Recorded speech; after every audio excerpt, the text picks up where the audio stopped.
ভাইজান আমার মনটা একদম খুব আজকে আছে না ভরপুর লাগতে আছে। আমি 2021 সালে আমি ইফতার মাহফিল করছিলাম যে বিএনপির নামের উপর আমার বাড়িতে নিয়ে ওই সময় দেখা গেছে যেটা আমি দেখছি ওই সময় আমরা আল্লাহর রহমতে এনে জিতেছিলাম।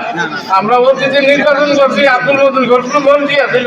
ওই সময় আমরা এখানে আমাদের সেন্টারে আল্লাহর রহমতে বাস করছি। এখন তো আল্লাহর রহমতে হাজার হাজার কর্মী আছে। এতে আমার মনটা আছে না খুবই সন্তুষ্ট। আপনাদের কাছে এতটুকু সন্তুষ্ট যেভাবে হোক 12 তারিখ নির্বাচনে আমরা হাজি জসিম ভাইরে ধানের শিশু মার্কা ভোট দিয়া জয়যুক্ত করার মতন সবাই জয়যুক্ত করবেন।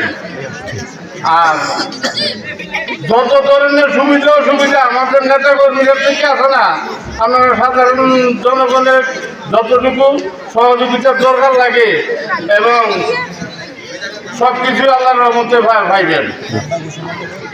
আর আল্লাহ সাহেব মনে করেন আমরা এখানে হয়তো নির্বাচনের পর আছে না আমার দলের নেতা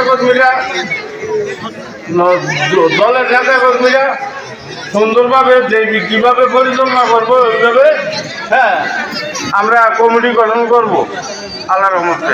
জি ধন্যবাদ। আসসালামু আলাইকুম। আমার বক্তব্য এখানে শেষ করলাম। আসসালামু আলাইকুম।